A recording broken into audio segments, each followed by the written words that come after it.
little brother has taken control, shoveling dirt in every hole. Predators to condemn your soul, watching you and watching me.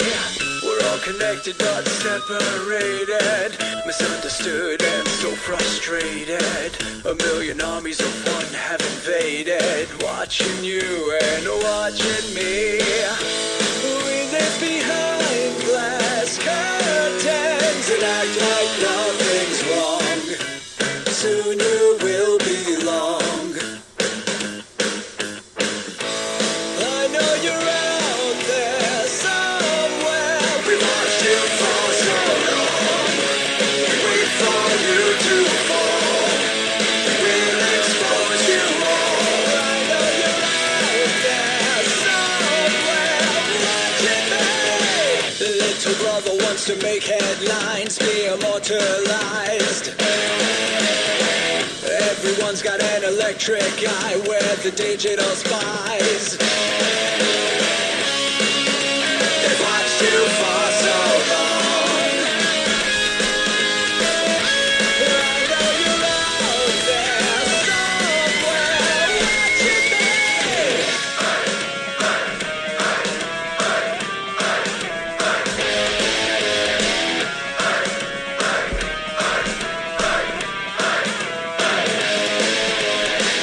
We the people have taken over.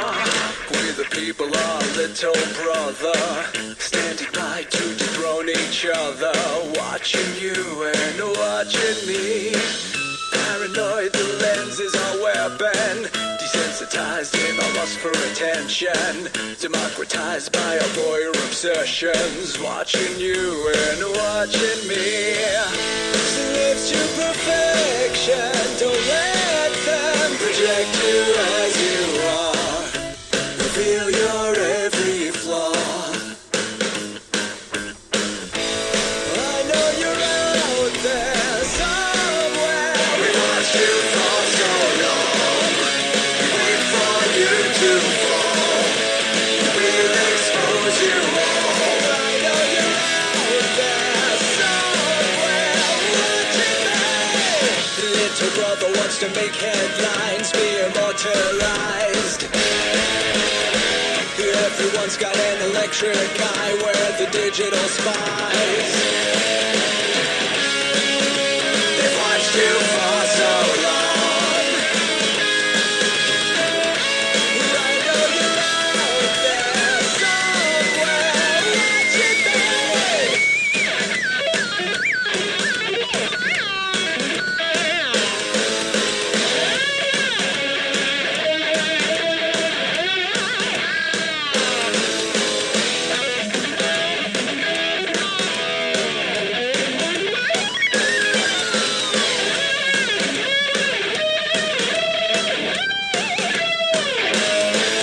I know you're out there somewhere. This is the new totalitarian state. 1,000 eyes are waiting for you to break. Stay in line, don't make a mistake. We're watching. We watch you for so long. We wait for you to fall.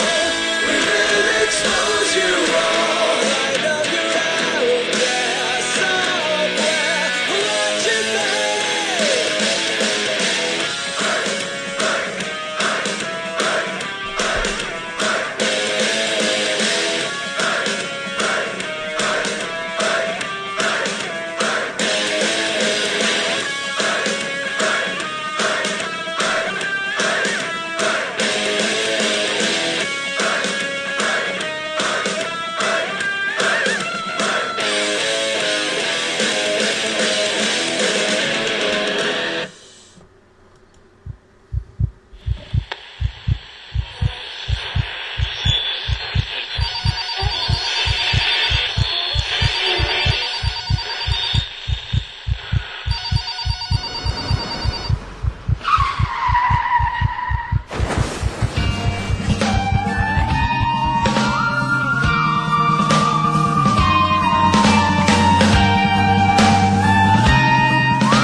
your experience begin right now.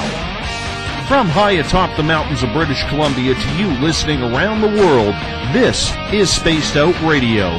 You can follow us on our website, spacedoutradio.com, on Twitter, @SpacedOutRadio. Give our Facebook page a like, Spaced Out Radio Show.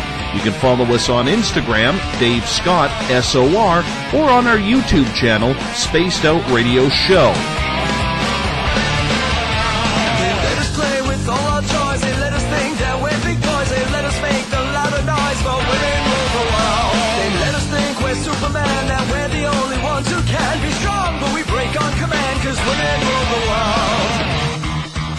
Buckle up, space travelers. It's time to go for a ride as we are live on Spaced Out Radio.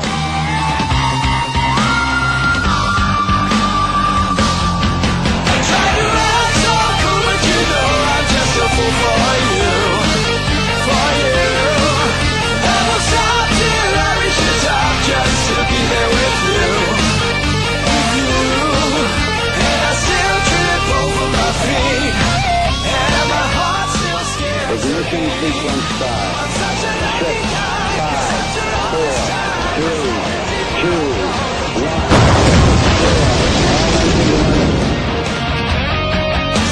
The deeper I go, the deeper I fall.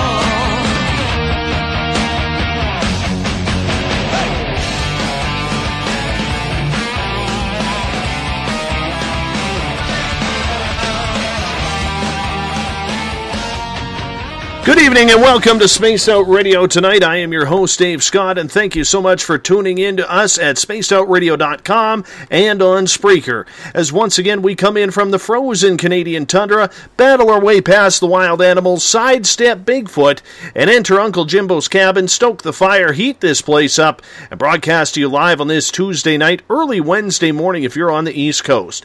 Here at SOR, we do this thing 7 days a week.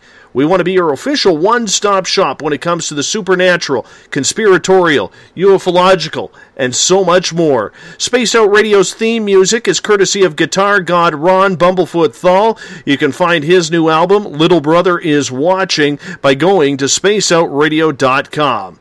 Hey, if you're a social media junkie like I am, follow us on Twitter, @SpaceOutRadio. Share our shows, share our posts.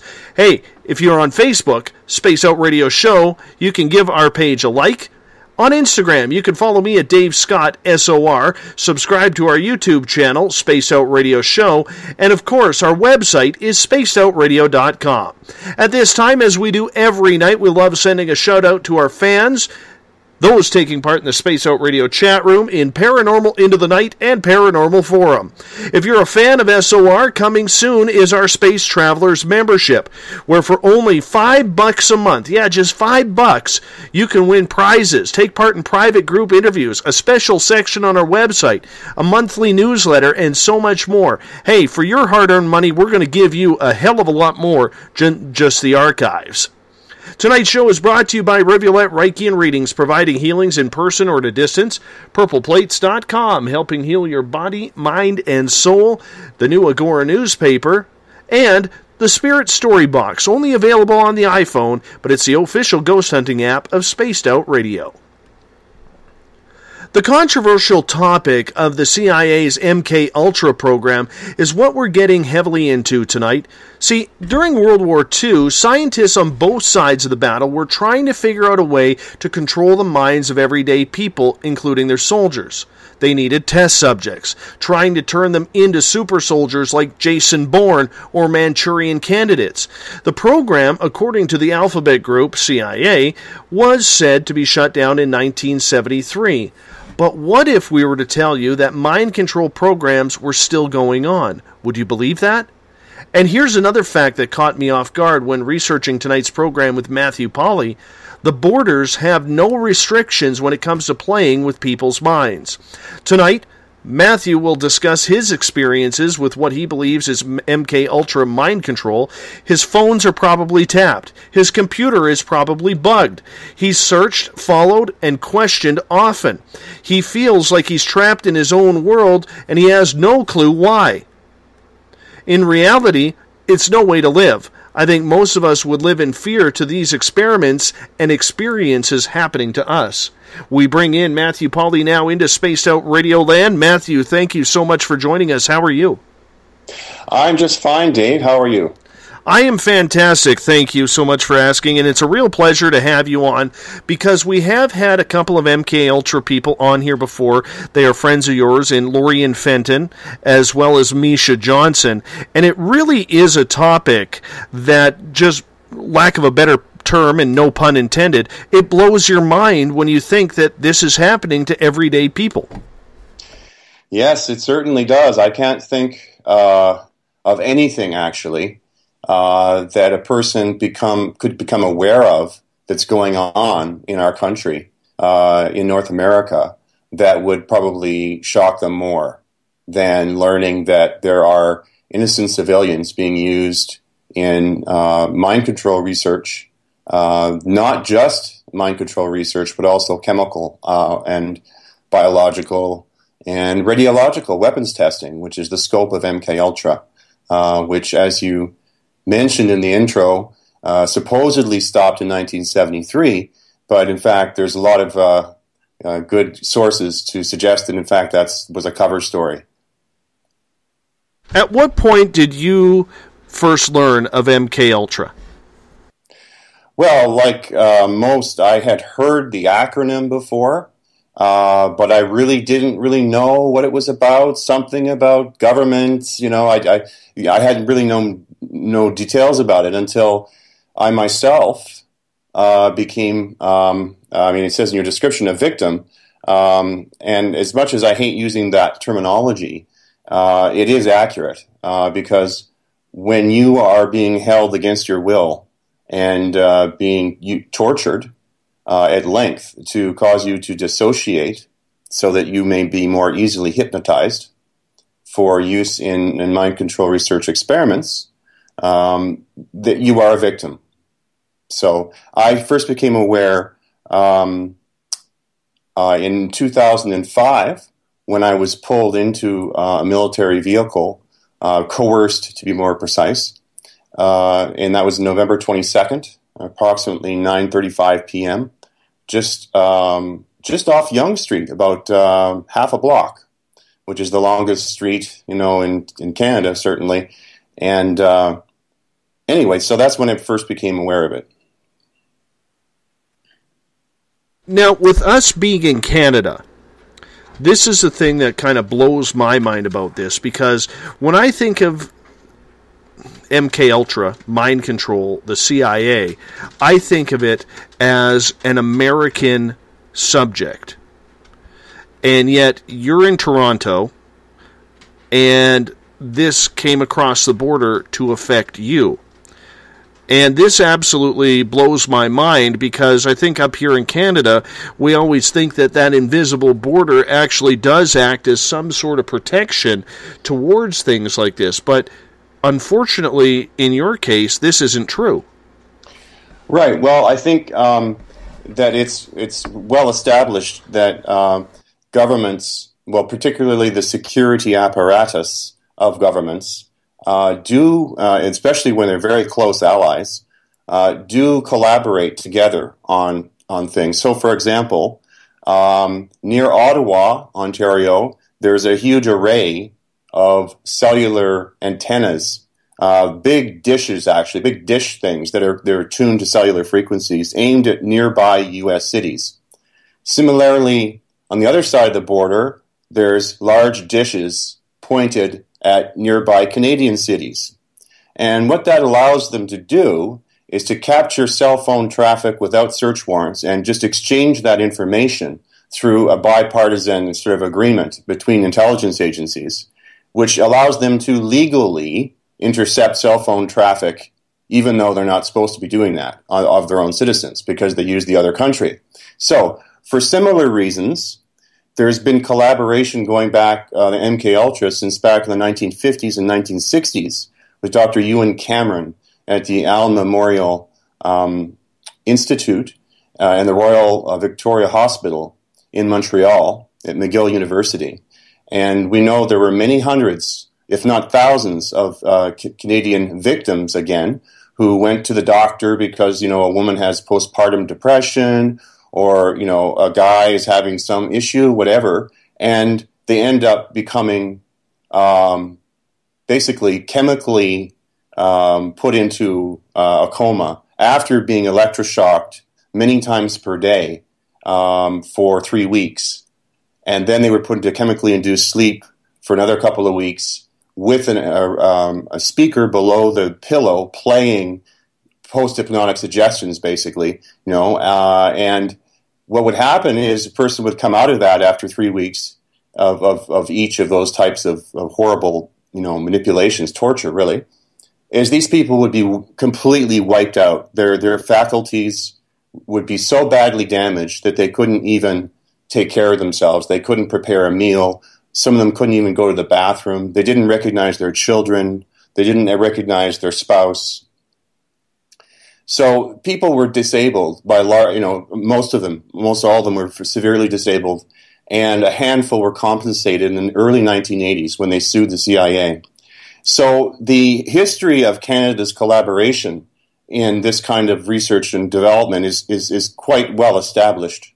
So it should not be a surprise, really, that we see Canada's paramilitary involved in helping the America's intelligence agencies in doing this kind of research still in Canada. I mean, I must admit it shocked the heck out of me, and I should shock people, but it shouldn't be something that is not believable, because it's something, this kind of collaboration has already been occurred and documented as occurring in the past.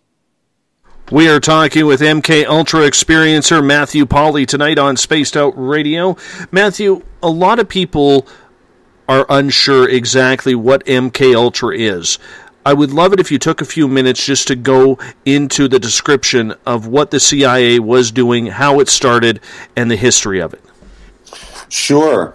The MK, there's been several suggestions as to what this is, but my research indicates that the MK prefix is the Latin Germanic mental control. Okay, so that's what the MK stands for. And then dash ultra. Now, you got to remember, any discussion of MK Ultra needs to take into the context that in 1945, the CIA had a project called Project Paperclip, which involved essentially the resettlement of many thousands of Nazi scientists. These were actually members of the Nazi Party. And some of them were, quite active in the Nazi Party, members of committees. They were doing all sorts of things. And these people were resettled, and half of them approximately were mind control scientists. The other half were rocket scientists. So the rocket scientists mostly went to NASA, and the mind control scientists went to the CIA, the U.S. military, research hospitals, that kind of thing. So MKUltra's goal was to, and this is documented in declassified CIA documents and some very good books that have been written about this by journalists and by survivors. The goals were, one, to develop a truth serum, supposedly for interrogating spies that they would capture. And the second was to develop techniques to cause people to basically coerce or force people to do things against their will, and furthermore, not have any memory about it afterwards. And there's a declassified document from 1940s, or is it? I think it's the 40s or early 50s. I'll have to get the exact date, but it's there on wanttoknow.info. If you go to wanttoknow.info, top right of the screen, and select Mind Control, and select the 10-page summary or the best summary, which is three pages, you'll see this one-page discussion of taking two 19-year-old women and using hypnosis only, setting it up so that one of them would shoot the other with a handgun. And unbeknownst to the shooter, the handgun did not contain bullets. But this person didn't know that. And in fact, they were persuaded that it did. And sure enough, when they came out of the trance after they were coerced into doing this, they had no memory of it afterwards. Now, that was just hypnosis. Now, there's several other techniques in modern MKUltra mind control, which hypnosis is a very critical key component. but there's also drugs involved, such as scopolamine, which was initially thought to be potentially useful for interrogating spies. But it became much more apparent that its real, value was in, again, this secondary goal of coercing people to do things against their interest and having no memory about it afterwards. Now, you might ask the question, why would any government spy agency have a program set up to do such odd things? Why would they want to force people to do things against their will and have no memory afterwards? Well, it turns out that is in fact the recipe for creating a Manchurian candidate, creating someone who can act in a hate crime, assassination, or terror plot, whether it be a bombing or a mass shooting, and appear either as an actor or as a patsy. And they will then take the blame for it. So there's a person to take blame for the crime. Usually they'll be attributing it to the boogeyman ideology of the day. And that will achieve the goals of keeping the population terrorized. And a terrorized population is much easier to control. So that, in a short summary, is what the goals of MKUltra were, and what its modern day usage, manifestation of this technology, or production deployment of this technology. If you just look at the news events that have been going on, there's all sorts of signs of the involvement of MKUltra technology. Matt, I got a great follow-up question from Gail in Paranormal Into the Night, one of the chat rooms that follows us. She is asking, Matthew, what is the criteria, if you know, for whom these alphabet agencies choose for MKUltra? Good question. I can only relate what I've been able to dig up based on my own case, and also from speaking to others. Because in the last year or so, as I've gone reasonably public, I've been approached by about half a dozen MKUltra survivors, test subjects. And I've learned from their experience, but particularly there's two things. One, they look for people who have a history of childhood psychological traumas, which is kind of an odd thing, you might think. And the second thing is that the person is somewhat, at least in the Canadian context, the person is somewhat outspoken or considered by our paramilitary, i.e. the RCMP National Security Department, as someone who's a radical, a dissident, someone who's somewhat radical. So now getting back to the first reason, the reason that they look for people who have excessive history of psychological traumas in their childhood is that this mind control uses torture, trauma. Torture, of course, causes psychological trauma, and if that is done contiguously, like continuously, without stopping for a certain amount of time, a person will dissociate. And by dissociate, I have to define terms as I go along here. I mean that the dominant personality goes to sleep, and the person suddenly, basically their personality melts, and what's left is a infantile, almost very childlike presence, which is defenseless and easy to be hypnotized. And by the way, is also recording everything in high def for later recall, which may be months or decades later, depending on how severe the trauma was during this psychological dissociation period. So this dissociation is used together, and the reason they're looking for people with a history of psychological traumas in their childhood is that means that they will have already dissociated numerous times in their childhood. And the thing about dissociation, from my own observations, is, and speaking to others with PTSD, post-traumatic stress disorder, that have been MKUltra, that every time you dissociate, it's like chopping a block of wood, a big round of wood, which you're out in BC, so you appreciate chopping wood. When you're around a campfire, the first time you're cutting the round of the wood, like a whole round piece of wood, it's really difficult to chop it in half. When you've got a half of the wood, so now you've got a half piece of wood, you want to chop it into quarters It's a little bit easier. It's considerably easier. When you take the quarter piece and chop it, it just fragments in half right away. So it becomes successively much easier to chop that wood. Well, the psyche works the same way. So once you've dissociated once, the next time you're in a very traumatic situation, your threshold for dissociating is pretty low. And so the reason that they look for this characteristic is that means they can torture somebody for less time to get the same results, which means A, less chance of leaving marks, evidence, B, less time overall involved in the operation. So that's the number one, I think, probably most significant thing that they look for. And secondly, the person is a radical, at least up here in Canada, because we're used for research and development up here. We're the guinea pigs. And I think part of it is just luck. Like random, I think there's got to be some of that as well. So I can't know of all of the reasons they select.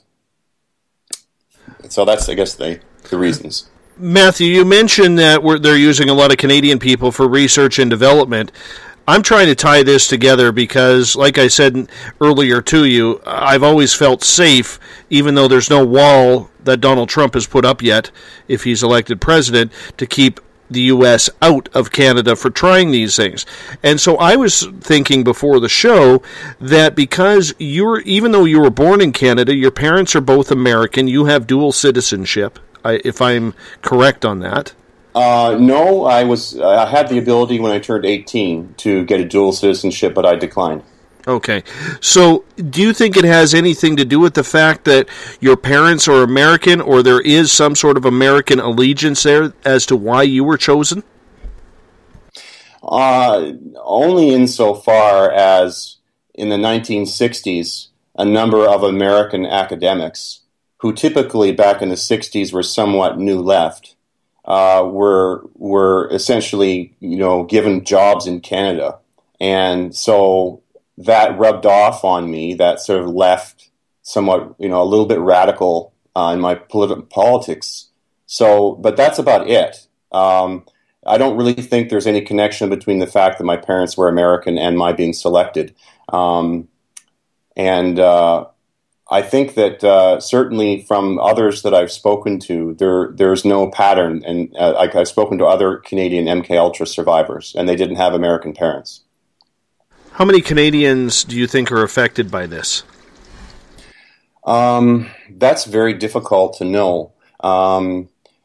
Because over time, like over the last decade, just in Toronto alone, is, if I can just extrapolate, so Toronto is approximately 4 million people. Canada's population is approximately 35 million people now. So that's 10%? Yeah. And in Toronto, we have, I have direct evidence of 3 other people, and indirect from extrapolation, based on extrapolating from the specifics of our case, of the 3 of us. It's probably about a dozen at least people in Toronto in the last 10 years. And people may think, well, that's not a lot. And the thing is, I'm being very conservative, because whenever you extrapolate, you've got to be conservative. But also the level of human rights violations and the political democratic implications of this research are so profoundly pervasive and shocking that it is a pretty serious thing that this is even going on. If there was even one person that was a victim of this in Canada, I mean, these are the kinds of that you would typically call war crimes. When people are being used literally as slaves through chemical lobotomy, essentially, temporary lobotomy through scopolamine intoxication and through torture until they dissociate, and then being forced to repeat post-hypnotic suggestions, and then being used in mind control experiments weeks to months to years later that are in the community, some of them, which have a destructive effect on the community and in one's own family. it's just beyond. These are violations of Geneva Conventions, not just the Criminal Code of Canada and the Charter of Rights and Freedoms, but Geneva Conventions and UN treaties that we have signed. So if even one person was victim to this, we should be shocked. But in fact, unfortunately, like I say, there's at least a dozen in Toronto in the last 10 years, and so I would extrapolate that up to whatever number for Canada. How old were you when this started? I would have been about my late 30s. So they hit you relatively at half your life, pretty much. You have no recollection or experience as a child or a teenager, as we've heard from other people? No, to my knowledge, there has been. I had a close call. I had a close call to having contact with these people because back in the 1970s, my mother had my brother and I out in Argenta, BC, for the summer, and they took me at one point to Nelson, and I remember sitting in a classroom and having to write this test. And in Nelson, there was a military base, which I understand from my subsequent research has been a part of MKULTRA R&D in Canada since, a long, long time ago. And so anyway, apparently my mother was offered some money if I was to go and live there for a while, and thankfully she turned it down. So that was the closest I came to contact when I was a kid. Apparently there's a major underground base there, too, in Nelson, which is kind of incredible.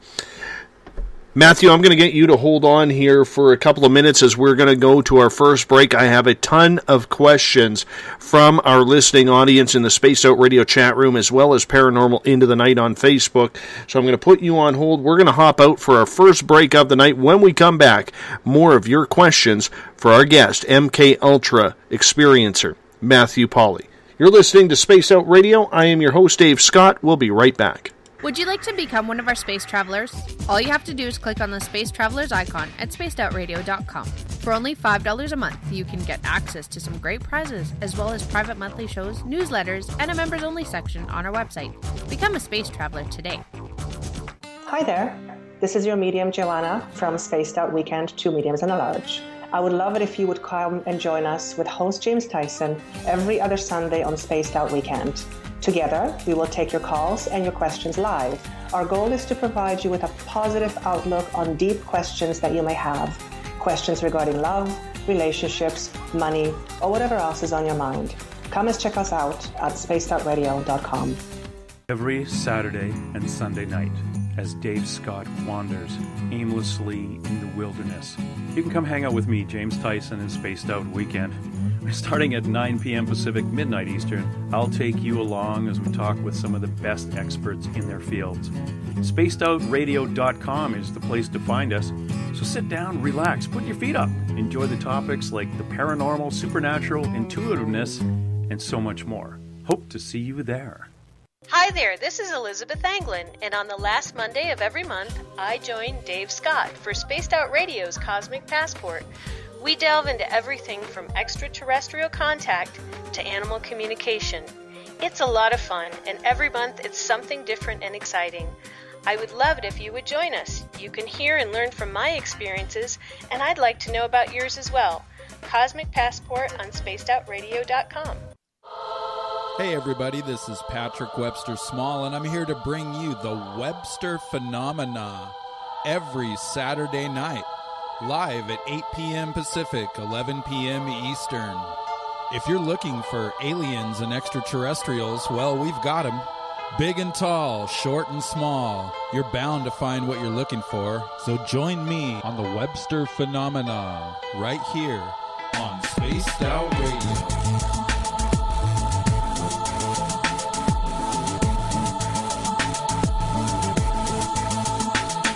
Visit purpleplates.com today. For over 40 years, the Purple Energy Plates have been delivering amazing results for their many customers.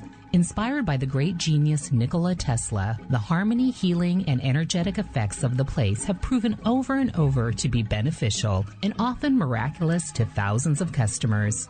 With their money-back guarantee and the many benefits, how can you afford not to get one? Check their site for daily specials and choose from their many energy products. You won't be sorry. Visit them today at purpleplates.com for mind, body, and spirit, and expect a miracle. Have you ever wondered about those weird and strange creatures people have reported throughout history? Do you wonder if those stories are real? Me too, and that's why I started Cryptopia.us. Hey, this is Rob Morphy, crypto historian. Join me once a month on Spaced Out Radio with Dave Scott, where we will get into the odd and bizarre reports, from the Dover Demon to hairy hominids and everything in between.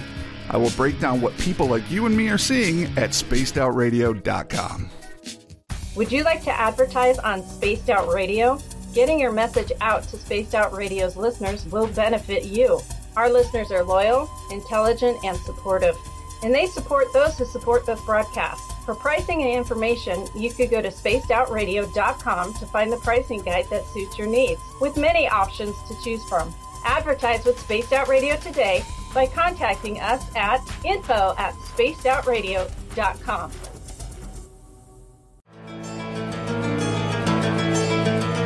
Want to connect with us online? Find us on Facebook, Spaced Out Radio Show, on Twitter @Spaced Out Radio, on Instagram, Dave Scott SOR, on YouTube, Spaced Out Radio Show, and our website is spacedoutradio.com. All right, space travelers, here comes the second half hour of Spaced Out Radio. Welcome back for the second half hour of Spaced Out Radio tonight. I am your host, Dave Scott. Thank you so much for being with us. Uncle Jimbo James Tyson will be in the hot seat tomorrow night on Spaced Out Radio. He is going to open up the phone lines to you. Talk about anything you want to discuss, whether it's paranormal, ufological, scary stories indeed. Uncle Jimbo James Tyson tomorrow night on Spaced Out Radio, and then I will be back Thursday and Friday nights with a couple of cool episodes. Hey, if you want to follow us on Twitter, you can do so at Spaced Out Radio. Give our Facebook page a like, Spaced Out Radio Show. You can also follow us on Instagram, Dave Scott SOR. Our YouTube channel, where our archives go, is Spaced Out Radio Show, and our new look website is spacedoutradio.com. We bring in Matthew Pauly again tonight on Spaced Out Radio. He is part of an experiencer project that has to do with MKUltra. It's not a pleasant story whatsoever, but you know what? It's something that we have to discuss because this is going on out in the world. It is scary, it is eerie that people, especially in the government, are playing with our human minds, and the borders are not even safe. Matthew, thank you so much for joining us. Thank you, Scott. David. Hey, let me, before I get to our audience questions, because there's a bunch of them I got to get to, do you believe that the Canadian government knows this is going on with the U.S. CIA? Well, let me put it this way. If the RCMP that has appeared in there's been about 8 to 10 different events that I've documented in my book. And there's been, that ended in 2015, July, the timeline. And since then, there's been another half dozen very serious events. And I just can't believe that the RCMP could be involved in this with the CIA without having some sort of an agreement, some sort of piece of paper which documents the involvement between these two organizations and some sort of protocols. It has to exist, and that means that must have occurred during the Cold War. It would certainly be possible that the executive of the government is not privy to everything that the National Security Department of the RCMP is doing, only because I know that some U.S. presidents haven't been aware of some of the things that the CIA has been doing. And so I think it's certainly possible that they don't know, but that plausible deniability is somewhat gone since I've sent half a dozen, at least, whistleblowing emails to the current and also the previous Prime Minister of Canada, along to a number of large newspaper editorial departments and journalists and editors. So I've certainly been giving them a lot of documentation, first-person reports about what's been going on. how do you expect them to take you seriously? Because a lot of people out there who are not in the know or deny the know of knowledge, they may think of you as somebody who's schizophrenic, bipolar, somebody with a mental medical condition that is not of state of mind to be making such outlandish and outrageous types of threats that are happening, or comments that are happening. Certainly.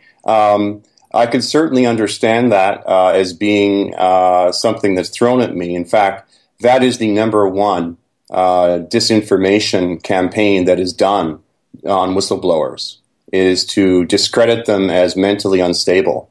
In my case, I went to extreme lengths to gather supportive medical documentation.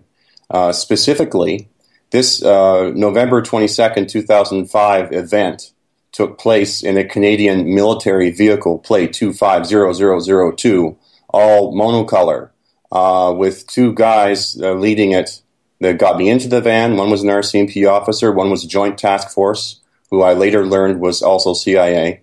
And there was a guy who was JTF2.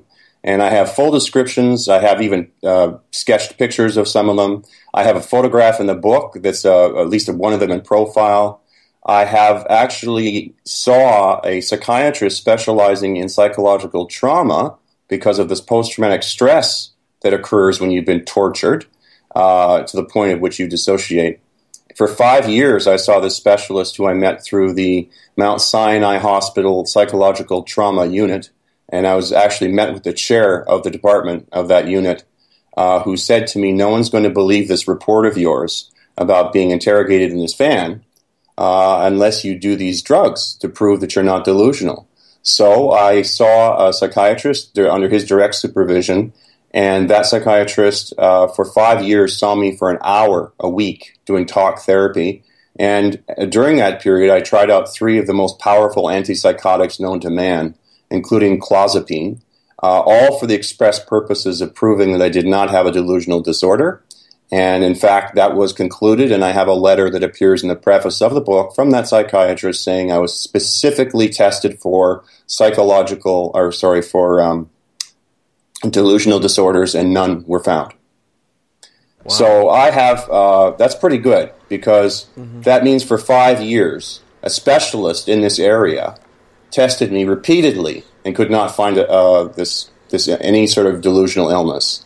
So, I mean, you know, what else can I do? I mean, the expectation of gathering video evidence of the intrusion of people who are trained and doing black operations, that's what they do for a living, is just, I think, unreasonable. And if we had that level of, if we had to prove that, there's just no way you could prove anything, because these people, if it's the case that there are specialists in society who specialize in doing things in a dark manner, that there's no transparency, and they don't even report to the politicians what they're doing, and they possess technology to do things like break into places and not leave any evidence, I don't think it's reasonable to expect that if these people are doing R&D, which they were caught and busted for doing in Canada back in the 50s and the 60s, that they're doing it now. To expect them to not do it in a covert black operations manner is pretty naive. Furthermore, wanttoknow.info, which is run by Fred Burks, who was a former top interpreter at the U.S. State Department, and he personally interpreted for Bill Clinton, Bush, and also Cheney, and then he got out of it. And he started this thing, wanttoknow.info. He's got about a dozen journalists on his board. And he has a deep CIA insider that's very trusted, that is reported to him. And you can read about it at that place, wanttoknow.info, under mind control. And he's confirmed that this is still going on in the CIA, and it's all covert. It's all black operations. So, and I am not, by the way, the only one. There's a number of people that have come forward in the last decade or so who have written books about their experience. And in fact, I named a number of them in my last week in my book launch. People like Kathy O'Brien and Mark Phillips. Then there's Kathleen Sullivan. And there's a handful of others. There's about 5 or 6 in total that have come out in the last 10 years or so. I have a couple questions quickly before we get to the audience questions that they have, because they are piling up. Do you worry about your safety on a daily basis? Sorry. I would say yes. Yes. When you've been broken into, not only broken into, but home invaded, and not just once or twice, but more than half a dozen times in the past couple of years, and each time has been violent. And no matter what you do to try and stop it, I've gone through 3 burglar alarm systems in the past year. I mean, these are wired burglar alarm systems, centrally monitored. 3 of them I've gone through. I spent $10,000 on security in the last year. I have 8 security cameras. I've hired security guards before large public presentations. And I'm telling you, if a person in my situation didn't worry about their safety and securing their home, then they're bloody well crazy. because go ahead. I can understand that, Matthew, but why go public then? Are you a whistleblower, and do you like that term? I love the term, and yes, I am a whistleblower, and I got news for you, that some of the time that people become whistleblowers, it's because they want to survive. Think about it. You're in a program that's doing experimental mind control. The technology that they're testing on you, they're using. And it's closely matching what you're seeing in false flag terror shootings in the U.S. You have inside knowledge of this whole area, all the technology they're using. You've written about it. You've been punished for writing about it. And they've graduated you to lethal weapons tests, which is what happens, going right back to World War II, when Joseph Mengele, the horrible, sadist, sick, horrible Nazi doctor, did these experiments almost exclusively on twin Jewish children, and he would torture them and do horrible mind control stuff, the same stuff that this MKUltra is based upon, by the way. And when they became too injured from PTSD or from other injuries from this research, he would graduate them to lethal tests. And in this case, these were usually medical tests. I don't know if he was doing weapons tests so much, but definitely lethal medical tests. And this is what's still being done today. In North America, with individuals like myself and others in the United States and Canada, who, once we become injured through post-traumatic stress disorder, after 5 years or so, maybe in the program, 10 years in the program, we start to become a liability because we're no longer quite as useful. And secondly, we start to learn too much about the program and know too much. And then there's the risk that we might become whistleblowers or we might start seeking compensation. So they graduate us to lethal weapons tests. I have so far survived the 2 that I know of, and and very serious, by the way. Like they could have killed me quite easily. And through various reasons, I managed to escape getting enough of a dose, and these were outdoor events. So the reason that I'm whistleblowing is twofold. One, because, I read a book in my 20s in university by a guy named Viktor Frankl, A Man's Search for Meaning. And I determined then that it was important for my reason in life to have, basically, to be making a difference, to contribute to life, to the world, and to make a difference. So when I became aware, of what was being done to me, I felt compelled to whistleblow. But secondly, as the resistance was very, very violent when I started to whistleblow. I mean, let me give you an example. The first version of this book, which has just been published in January this year, it's called The Murder of Time, Making and Unmasking a Sleeper. The first version of the book was in the hands of an editor in 2007, 2 years after the event that happened, the first event. And I was picked up off the street in Q3 of 2007, off King Street in Toronto. This is like right in the middle of the heart of downtown, right where the Broadway-style theaters are. I was picked up at about 6:30 p.m., maybe 7, off the street. I picked up what's called a snatch and grab. A snatch and grab is you're violently pulled into a van. And in this case, I had an inhalant-soaked rag placed over my mouth and nose as I was being dragged in a headlock backwards into a van. I awoke, and in the van, I was belted down to a gurney, like an ambulance sort of stretcher thing, and it was low, close to the bottom of the van, and I had a ball gag. And I was told by Mitch, who is the mind control researcher, who's a lieutenant colonel in the Joint Task Force and a field analyst in the CIA. Now, I should say alleged when I say these terms of CIA specifically, because I got to be careful. He said that, maybe he was lying, so we'll have to say alleged CIA. In that van, I recognized him and also Burley, the tall 6'4" French-Canadian, a slightly accent RCMP National Security Department guy. And the American said, Matthew, you've been a bad boy. You know, you've been a really bad boy. You've been talking. And I said, like through the ball gag. No, don't lie to me, Matthew. We know you've been talking to a lot of people. We warned you, Matthew. We warned you. And then they placed, I believe it was the RCMP officer, placed the headset on my temples. I still remember the cold to this day. And then Mitch had this remote control. It had a long wire going to the headset that was on my head. He said, clear. And 1 second later, the buzzing started. I only heard maybe an eighth of a second of the buzzing, and I lost consciousness. And when I awoke, I saw faces in front of me which were vaguely familiar, but I didn't know who they were, anything about them. I didn't know how I got in that van. They asked me where I lived. I gave them my address from 6 years earlier, where my wife and I had lived 6 years earlier. That's how badly they used overcurrent, prescribed electroconvulsive therapy.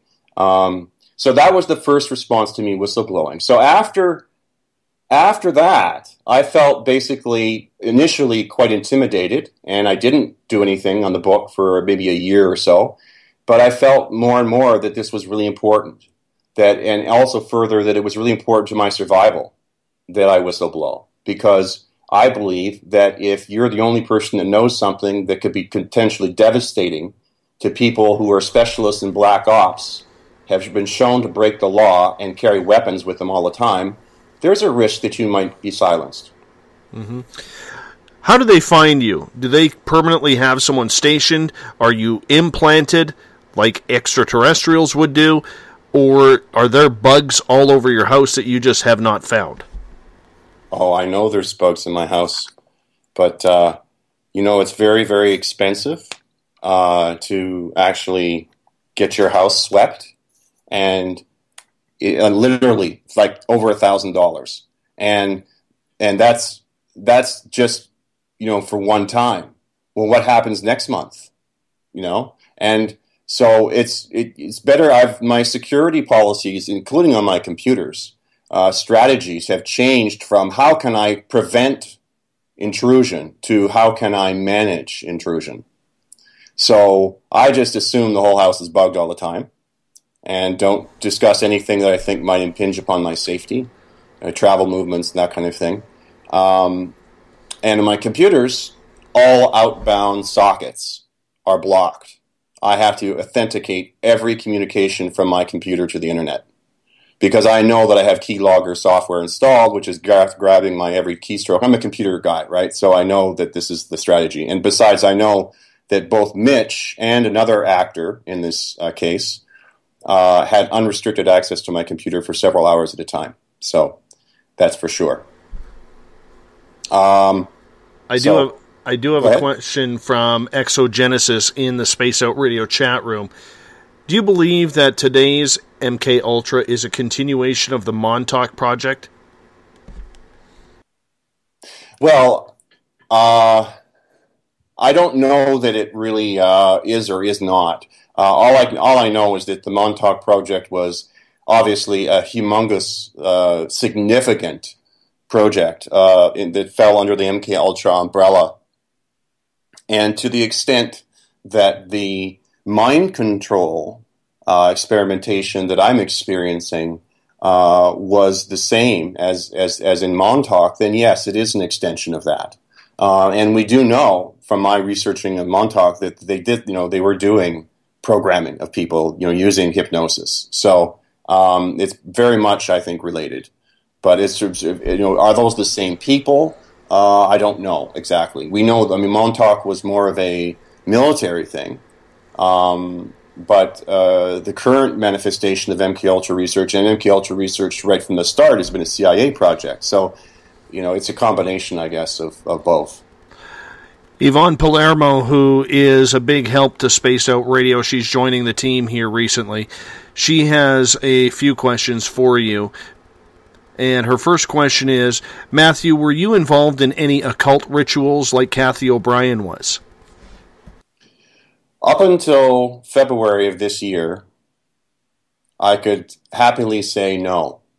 So for 10 and a half years of non-consensual involvement in this MKUltra R&D by an individual whose grandfather was one of the Project Paperclip Nazi mind control scientists, by the way, I had no experience of anything occultish with the exception of being forced to watch some video in the November 2005 van interrogation, 3D video, and and my eyelids were taped open, and that did include some occult, satanic ritual kind of content, and then unfortunately in February of this year, we reached a new height of depravity, and I in fact did witness a little bit of occult stuff for about 10 minutes, and that was pretty creepy.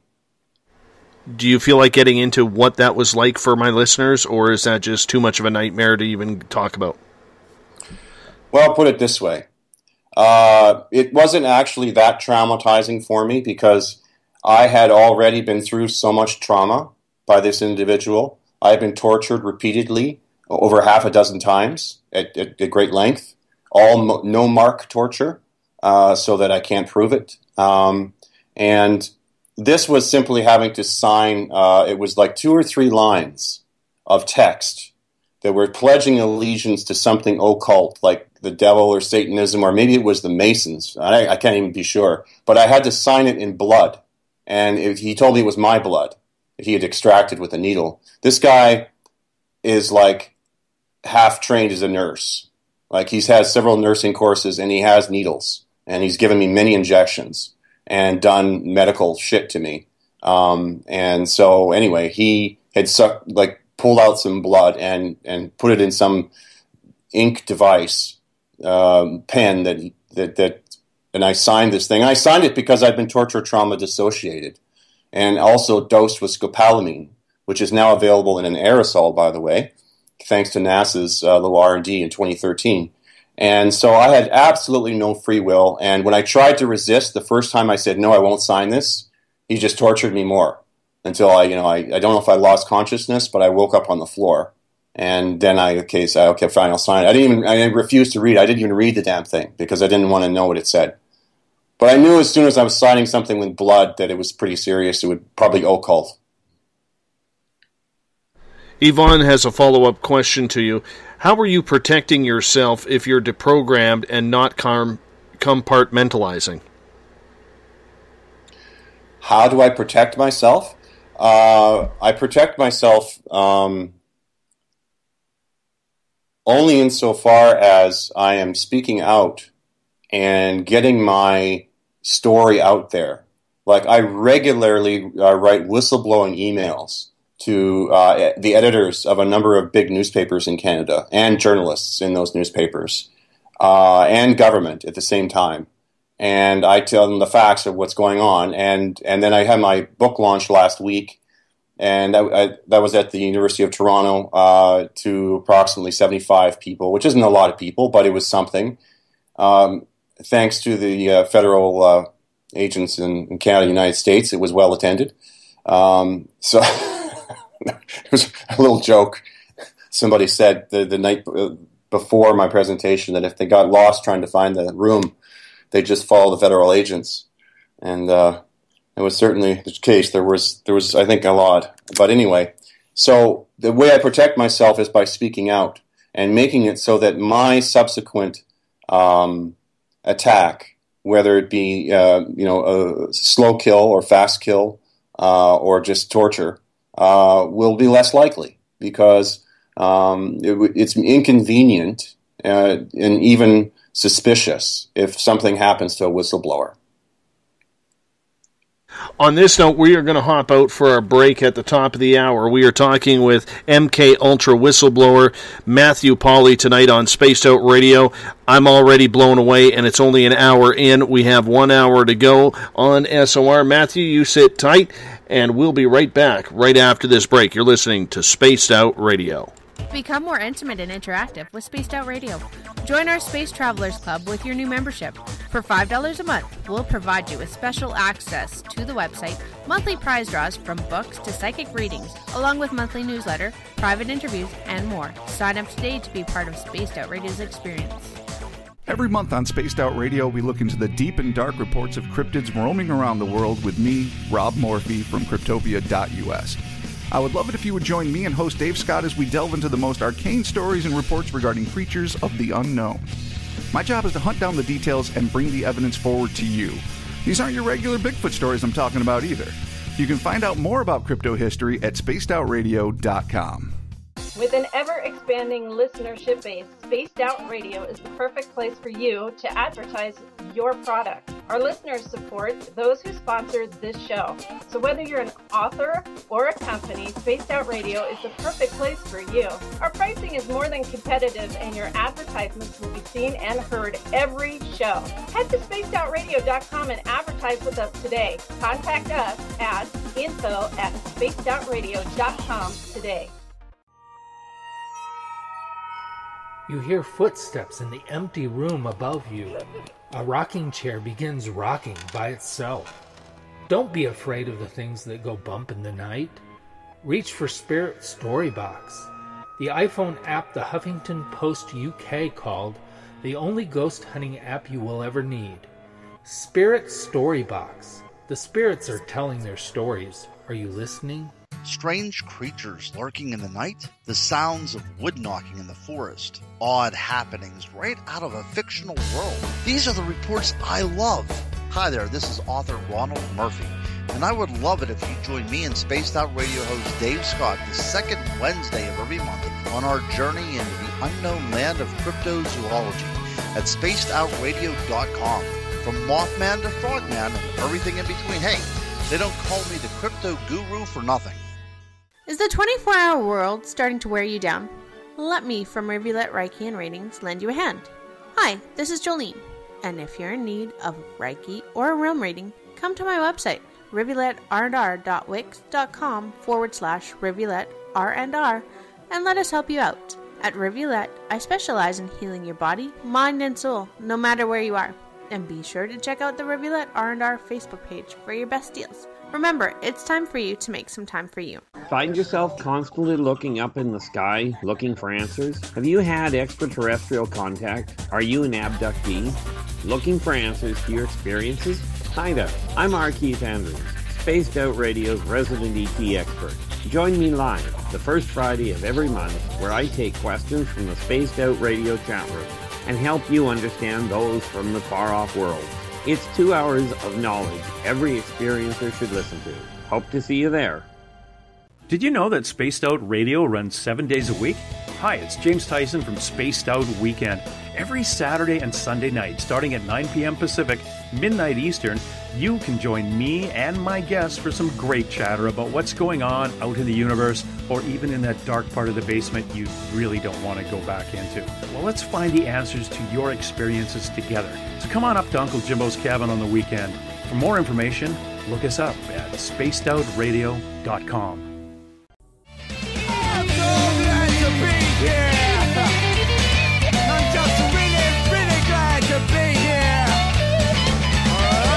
Would you like to connect with us on Spaced Out Radio? Head to spacedoutradio.com to check out the latest shows, guests, and sponsors. And don't forget to sign up for the Space Travelers Club. You'll find all you need at spacedoutradio.com.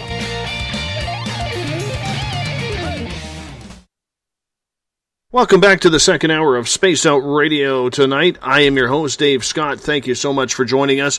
Tomorrow night on the show, Uncle Jimbo, James Tyson, will be with us. Yes, Spaced Out weekend coming to the middle of the week for one night and one night only. Open lines tomorrow night. Your topics, your discussions with James Tyson. So stay tuned for that tomorrow night. Hey, if you want to follow us on Twitter, you can do so at Spaced Out Radio. Give our Facebook page a like, Spaced Out Radio Show. On Instagram, we can be followed at Dave Scott, SOR. Our YouTube channel is Spaced Out Radio Show, and of course our website is spacedoutradio.com. Now, we bring in Matthew Pauly tonight on Spaced Out Radio for hour number 2. Matthew is a victim/whistleblower of MKULTRA activity happening north of the border as well. Matthew, thank you so much for joining us tonight. Thanks a lot, Dave. Now, I want to get into something because you've been pretty adamant even before the show that you want me to play a song called Foreign Policy, or the group is Foreign Policy, and well, the title, Scopolamine Sleepers. Why is this song so important to you to play?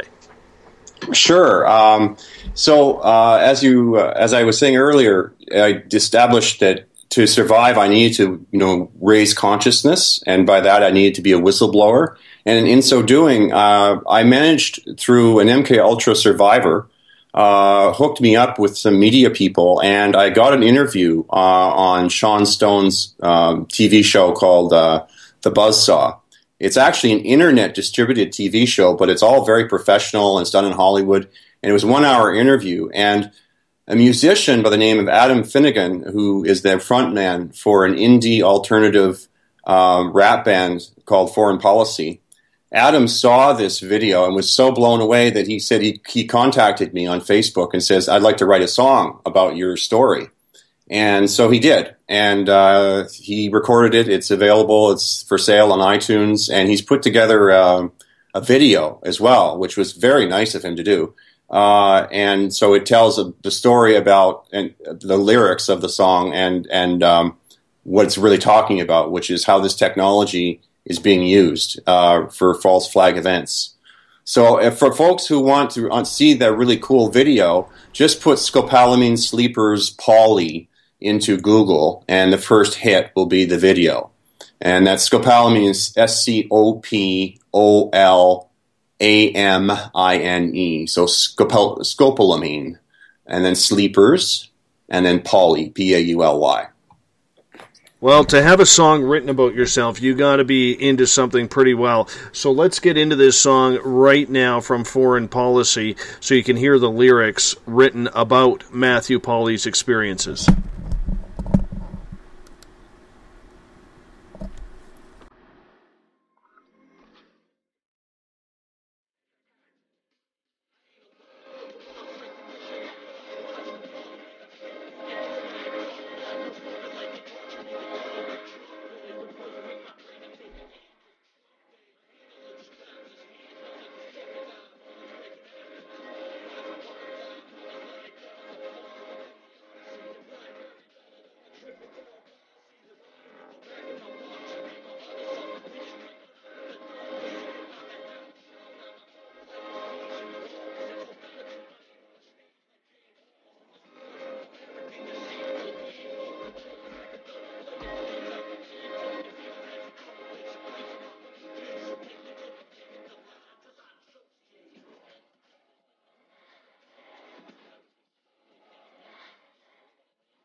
That's a pretty powerful message there.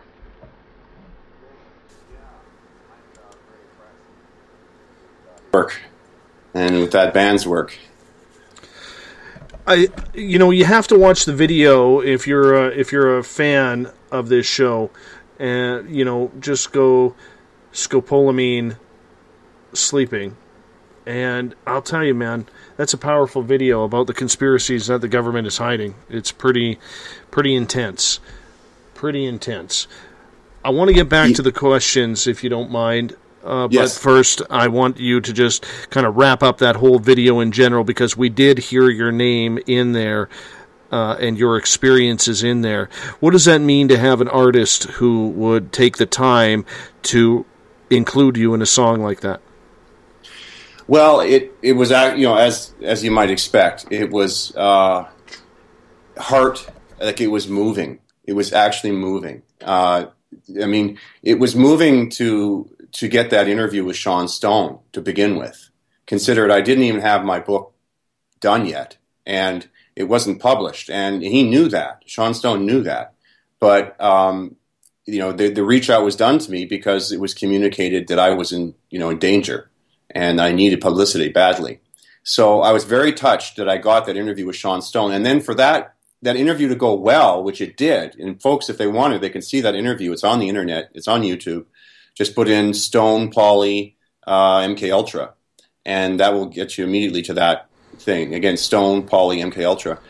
When the guy Adam Finnegan, the frontman of Foreign Policy, saw that video interview with Sean Stone, he was very, affected. And he was already very knowledgeable about this area and decided that he wanted to write something. So it actually was very, I was very touched that he contacted me and said, I'd like to do this. And, and he had me sort of give him a little bit of feedback on the lyrics as he was writing it, because there was things that, I could add some value in helping clarify some things. But I don't have any, commercial involvement in the whole thing. It's all his and his band. And by the way, what's really also inspiring is his band. He's the front man, and the guy who's doing a whole bunch of electronic music part of this, a lot of the music part of this guy is in St. Petersburg, Russia. And so this guy's in Boston, Adam Finnegan's in Boston. He managed on the internet to make contact with this guy in Russia who is also a musician, who wants to, interested in the same kind of music and doing the same kind of alternative indie rap music. So I feel very honored that they were so kind as to do this project. We are talking with MKUltra survivor and whistleblower Matthew Pauly tonight on Spaced Out Radio. Matthew, I want to get back to the questions. Claudia has a few of them. She is asking from Paranormal Into the Night, do you have to be taken to be under mind control now? Sorry, do you have to be taken to be under mind control? Yes. Is that... Well, no, because someone can home invade and get to me. But I mean, in that sense, I'm taken. Basically, when someone home invades and drugs you with scopolamine, that's the first thing that happens. I got an aerosol spray of scopolamine in the face, and then the second thing that happens is I get tortured until I dissociate. At that point, I am no longer having any free will. I am theirs. They own me at that point. And they have possession of me. It's true you can try and resist under exceptional circumstances. You can try, but it's virtually impossible. Because there's something that happens to the brain under those circumstances that you have no free will. So no, I could actually be just home invaded, and then I could be used in mind control. However, on the external side of things, I think more to the question of this person. What has to happen to use me externally outside of the house is they have to basically program me through a home invasion or through an abduction, and then once they program me, they can then trigger that behavior later on, trigger a particular behavior later on in time, at which point I would fall into a hypnotic trance immediately and feel compelled to carry out the behavior. And this has happened more than once. Follow-up question from Claudia. Can the government use mind control on us as we are sleeping? Are they that advanced now? Well, that's actually not an easy question, because mind control is a very broad terminology, a broad term, which, I mean, there's all kinds of mind control, right? For example, one of the types of mind control that is used on me in order to effect these home invasions is an RF frequency of around 8 to 10 or 8 to 12 hertz, extremely low frequency. That it's in the brainwave frequency, and what they can do is send a powerful RF signal into your house that causes, and your brain will naturally start to attenuate to that signal. And so what they do is they put in the signal, the brainwave frequency where you're sleeping, and what happens is suddenly you're just sitting at your desk, and suddenly you become very, very tired. Like so tired that you need to go to sleep immediately. You need to go and lie down on the couch or go upstairs and lie down on your bed. And so that's a kind of mind control. And by the way, the reason they do that is so they can break into your house, and you're not, if you're upstairs, you're not going to hear it. Then there's ways of doing mind control just by giving you images on the television that cause you to be in a very soothing, suggestible, trance-like state. In fact, the frequency refresh of televisions has been shown to be specifically designed for that. So, there's many different ways of doing mind control. And if I'm going to be honest and give you the most straightforward answer, the answer is yes, you could even be sleeping and they could do something to affect your mind. However, I want to caution that with there's propaganda that's being put out, disinformation, to cause people to be terrorized. In other words, there's stuff going around you'll see on the internet and the news groups on Facebook and such. Oh, they can read your mind from a satellite. They can read your mind, get all of your thoughts, and then they can put thoughts in your mind from a satellite. And I'd like to just point out that that is beyond certainly what I've witnessed in my research as well. Beyond the state of the art today. And there's a reason to put out messages, propaganda, ideas like that, because it terrifies people. And when people are terrified, they're more easy to control. Yvonne has a question. Who are your past handlers, and are you fully deprogrammed? I only have one handler, and he's 5'11", and he's got blue eyes and short blonde hair and a slim build, 170 pounds, a slight Oklahoma accent. And his grandfather was one of these guys in Project Paperclip. And I can tell you lots of things about him, actually, because I know him reasonably well now. And have I been deprogrammed? I wondered what that was, because I've studied when I was maybe 16 years old. I read maybe 2 books on hypnosis, and I also read about cults and deprogramming people. So when this happened to me, I was very interested in being deprogramming. What I discovered is that for deprogramming, in the context where you're being programmed through post-hypnotic suggestions, which is what happens once I've been smacked with scopolamine in the face, so I have no free will, then I'm tortured, then I dissociate, then I'm hypnotized, and then I'm forced to repeat post-hypnotic suggestions. And once a person repeats these post-hypnotic suggestions in the first person, that's it, you're programmed. Now, when you don't have memory of that period of time, which is the normal course of events for the human mind, once you've been dissociated for a period of time, let's say it's 2 hours, you will be missing that 2 hours. You have no recollection of that for months to even decades. And how long it takes is dependent upon how traumatic it was and how safe you feel at that current moment. Until you recall that programming that you were given, you will have no conscious memory of it, but your subconscious will be aware of it. And that's a very dangerous place to be in, because all that person has to do, the programmer, the handler, is present the hypnotic trigger in your environment, and you will immediately fall into a trance, and you will start executing the program. Now, therefore, the way to deprogram a person is to become aware, is to recollect those post-hypnotic suggestions. When the only way to do that is through therapy and through creating a safe environment where you feel safe to remember things, because your mind will not let you remember things until it feels that you're safe enough to remember those things. And of course, leading a healthy life, et cetera, et cetera. And once you've had a period of a period of time where you have no contact with the programmer, and if that period of time is, say, 3 or 4 months, like in my situation, I am taking approximately 4 to 6 weeks before I start to recall home invasion. It takes me, dissociation amnesia lasts typically 4 to 6 weeks. So I am now at the point where I have been without home invasion for almost 2 months. Now, that means that anything that happened, programming-wise, I should start to remember by now.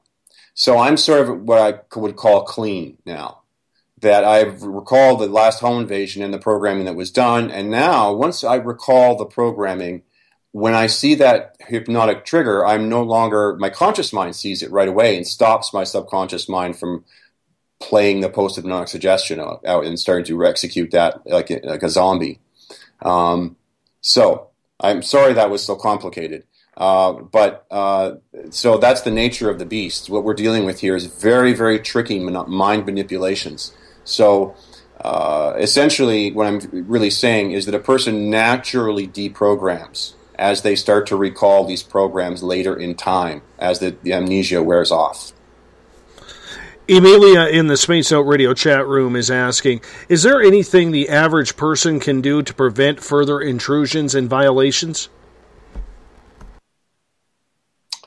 Well, yes. I mean, these are nothing should be too surprising here.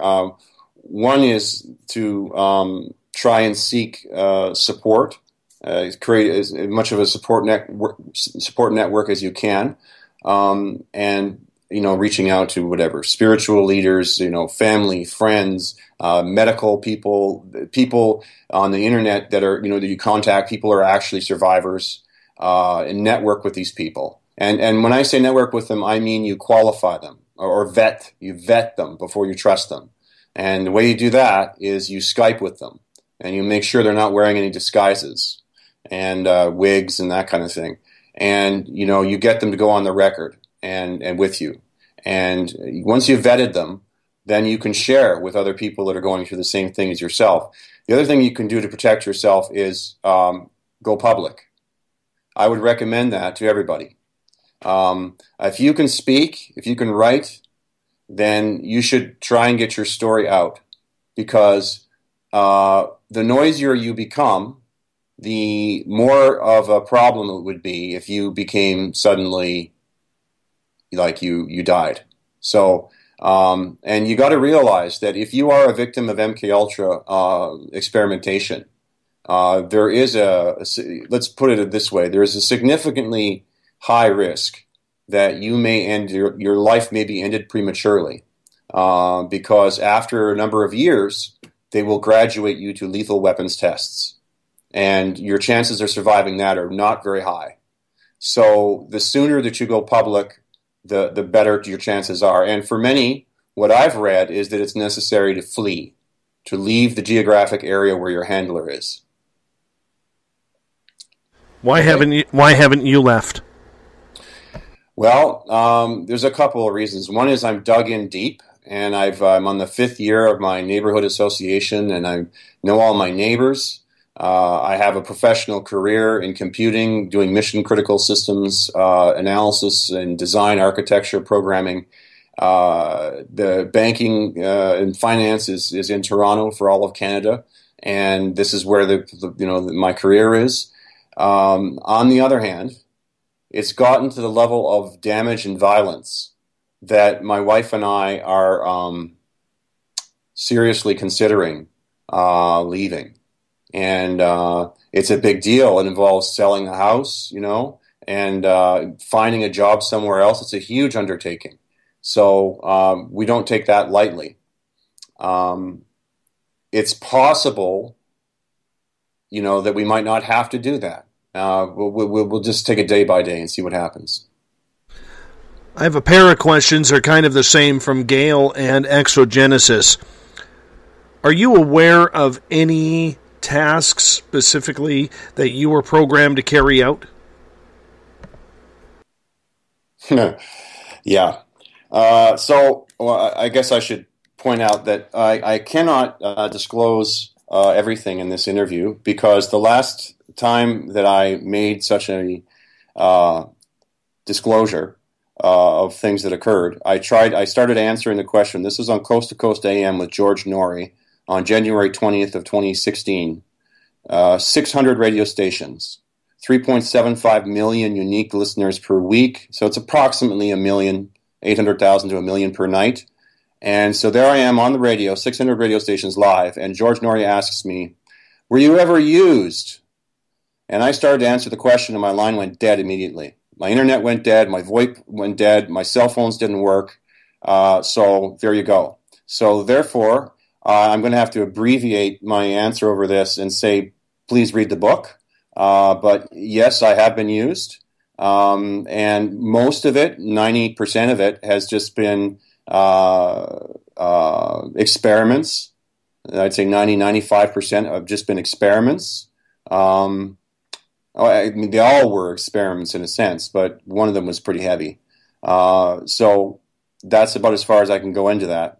In the book, you will find it's all there. I have held nothing back. Well, there's one place where I held something back, and I tell the reader why I'm holding it back. But it's, not huge compared to the rest of the book.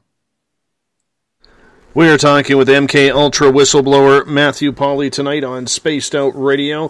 Exogenesis has another question. Are you able to tell when events are going to happen, whether it's a mass shooting or a terrorist event or something along those lines? Have your senses been heightened?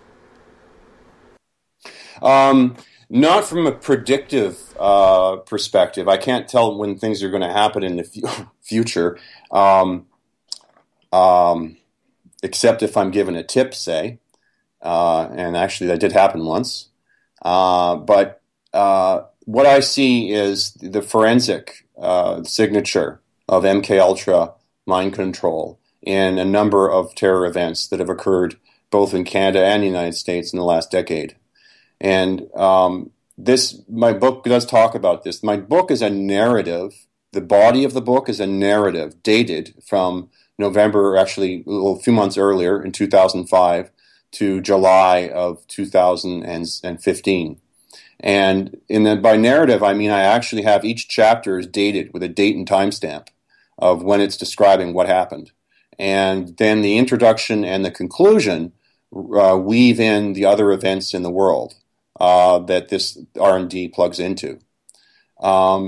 So I do, in my conclusion, touch on some of the false flag events. For example, for Canadian listeners, it's particularly important that they should know that the 2014 Parliament Hill shooting by Michael Zehaf Bibol, in which I think it was Captain Cirillo was shot dead, and of course Bibol was shot 31 times, so he died. There was significant indications of this being a false flag event, and let me name them. My book, by the way, in the appendix, gives precise indicators for how to spot a false flag event. In the Michael Zehaf Bibol case, when he went to Parliament Hill 5 minutes before, he shot a cell phone video. And in that cell phone video, he declared that his violent action was in retaliation for military involvement in the Middle East by the Canadian government. And furthermore, he named jihad kind of stuff, right, as his motivation.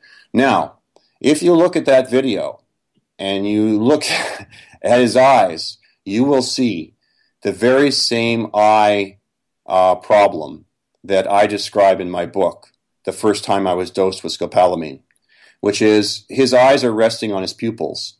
Normally, when your eyes are open, your eyelids are resting higher than your pupils. When you're on scopolamine, your upper eyelids rest on your pupils. So you can literally have the top part of your vision slightly obscured by your eyelid, and you can't control it. You have no control. If you look at that cell phone video confession by Michael Zehaf Bibol, you will see that signature. Further, there was a press conference by none other than the commissioner of the RCMP. And in that press conference, he divulged all of the drugs and classes of drugs that they tested Michael Zahav Bibo's remains for. And not one of them included scopolamine. So he has signs of scopolamine impairment, which means mind control. 2, it's a classical terror plot where he's raising the specter of, this boogeyman ideology of the day, even though he has no formal relations or links to any of those organizations like, ISIL or anything like that. And furthermore, he's got these signs of scopolamine impairment. And the whole thing has just got false flag written all over it. And furthermore, it occurred the very same day the Harper Conservatives were sitting down to plan the implementation of Bill C-51.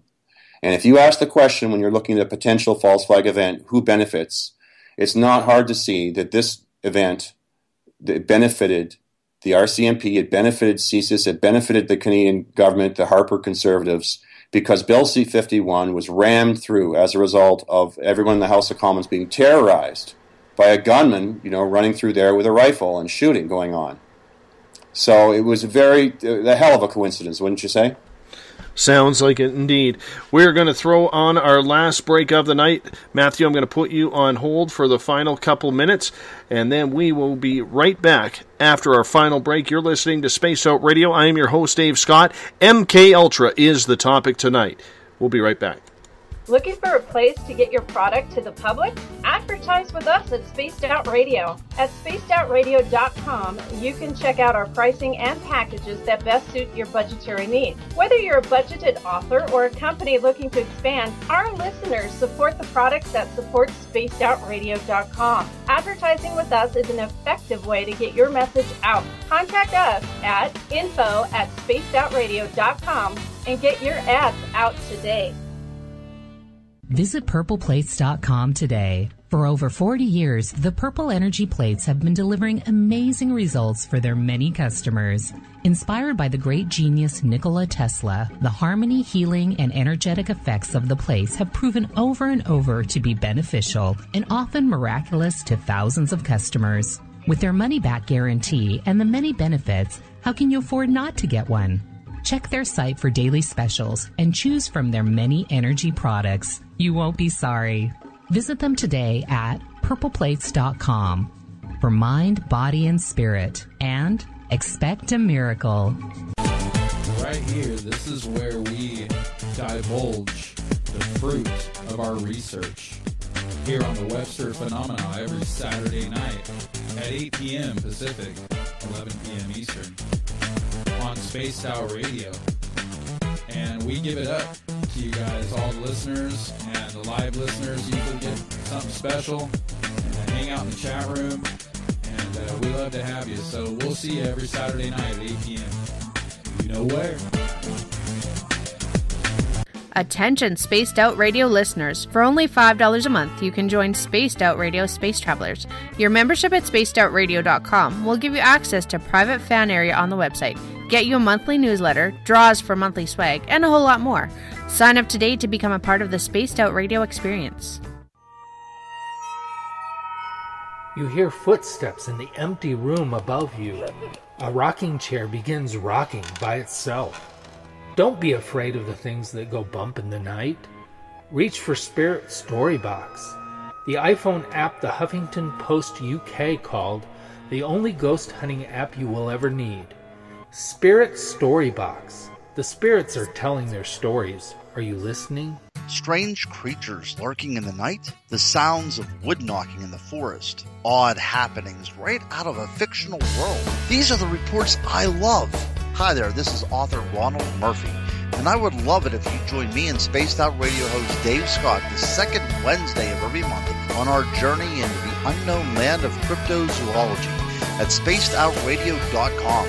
From Mothman to Frogman and everything in between. Hey, they don't call me the crypto guru for nothing. The last Monday of the month on Spaced Out Radio is a night of psychic vision, mediumship, UFO and ET contact, Bigfoot stories, animal communication, and so much more with me, Elizabeth Anglin. I'd love it if you would join host Dave Scott and I on the myriad of topics we delve into. Every month, we share new views that may help you understand your own experiences. So tune on in at spacedoutradio.com and stamp your cosmic passport. Did you know that Spaced Out Radio runs 7 days a week? Hi, it's James Tyson from Spaced Out Weekend. Every Saturday and Sunday night, starting at 9 p.m. Pacific, midnight Eastern, you can join me and my guests for some great chatter about what's going on out in the universe, or even in that dark part of the basement you really don't want to go back into. Well, let's find the answers to your experiences together. So come on up to Uncle Jimbo's cabin on the weekend.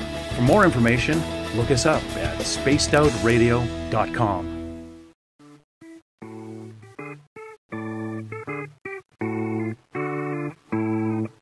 Missed most of tonight's show? Don't worry, you didn't miss a thing. You can head to our website, spacedoutradio.com, and download our archives for free. And don't forget to get your Space Travelers membership today. Now, back to tonight's show. Welcome back to the final half hour of Space Out Radio tonight. I am your host, Dave Scott. Thank you so much for joining us. Tomorrow night, Uncle Jimbo James Tyson steps into the cabin as I wander into the desert wilderness. That's all I will say. Going to find my Zen south of the border, my Chi, my paradise city, and we will go from there. Uncle Jimbo in the hot seat, open lines tomorrow night for you, our valued listener, on Spaced Out Radio. Hey, if you want to follow us on Twitter, you can do so at Spaced Out Radio. Give our Facebook page a like, Spaced Out Radio Show. On Instagram, I can be followed at Dave Scott, SOR. Our YouTube channel is Spaced Out Radio Show. And, of course, our website is spacedoutradio.com. Tonight we are talking with Matthew Pauly. He is a whistleblower for the experiences of MKULTRA that he is having. It is absolutely incredible, the stories that he has brought to our attention tonight. Matthew, thank you so much for being with us. Thank you very much, Dave. All right, continuing on here, because we do have a lot of interest going on in our chat rooms that are following us. Gail would like to know, could you still be doing things and not even know about it? I mean, that's a good philosophical line of inquiry. And, I mean, I've certainly pursued it myself. And basically, I've reached a level of confidence that, I mean, I've had so many of these events now that the pattern of each event and how long it takes me to recall and remember what happened. And then once I recall any post-hypnotic suggestion, forced repeating, or any experiments, they're nullified in terms of their power. I will no longer fall into a hypnotic trance if I see that trigger. So as I was trying to explain earlier, which I know is very complex trying to answer, but once a certain period of time has elapsed since the last programming event, you start to gain, especially when that period of time starts to exceed the period of time that amnesia lasts, you start to gain some sense of confidence that you're in a window now of safety in terms of you're not under external control and they can't trigger you. So I think that, does that sort of address the... Yeah, I think it does. Pat wants to know from the Space Out Radio chat room, what exactly are they using people to do, and why would they want to break into your house? Okay, so what I've been talking about is my experience in Toronto, Canada, and therefore the Canadian experience is, certainly from what I've witnessed, the large, vast majority of the work that's being done on Canadian victims is actually in perfecting the techniques, in other words, doing research and development. And the reason they break into your house is because they need to have access to you. You know, they need to. Now, it so happens that I haven't been working in the last year and a half, particularly since the fatal weapons test of June 21st, 2014. And as a result, you know, it's a little easier to get to me because I'm alone at home during the day. My wife's at work. And so as a result, it's been easier to get to me. before they've been getting to me through abductions, where I'd be abducted off the street. So the short answer to the question is they break in because that way they can have access to me. And once they have access to me, I'm drugged with scopolamine, I'm tortured till I dissociate, and then they interrogate me, and then they use me for post-hypnotic suggestion programming and testing whether other things they want to test, which has included, by the way, chemicals and biologicals. Right. Continuing the questions, Gail has a question for you from Paranormal Into the Night. All this time that this has been happening to you, were there no law enforcement or government officials who could help or would help you in this situation? Well, I mean, the short answer is obviously not sufficiently, or these things wouldn't have continued. But in actual fact, there is no real short answer because it's a complex thing. I have approached the Toronto police in 2015 at least 5 times, and they were at my house at least 4 times. And I was asked in my talk last week, what was the response of the Toronto police? Well, was it sufficient? Was it helpful? And the answer is about half of the time, the officers would believe me and would try and help to the best of their abilities in terms of giving me advice on security and things to do to gather evidence. And about half the time, the other half the time, they were not actually helpful because they didn't believe me, because I had no evidence. And what I'm reporting is so far out that, on the balance of probabilities in their experience, somebody who's reporting such a thing must be crazy, right? It's not entirely surprising that you're going to get that half the time from the police. And I fully advise anybody who's a victim that, it hasn't gone to the police yet, that, do expect that and do whatever you can to gather whatever evidence you can, which is going to be very difficult. At least try and get a good psychiatric opinion that you're not, in fact, delusional, as I did. And that will help you in approaching the police. D in Paranormal Into the Night would like to ask you, Matthew, if those who undermined control have dreams, do you remember your dreams, and what are they like?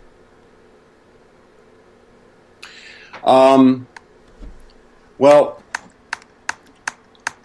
I don't. I think there's a little bit of a misconception. When you're under mind control, that can mean 2 things, okay? I mean, technically, you're under mind control from the moment that you have repeated those post-hypnotic suggestions while you were, someone pointed a gun at you and had you torture, trauma, dissociated, and, threatened you. From that moment on, you're under mind control until you recall, the amnesia lifts and you recall that programming some months or years or even decades later. So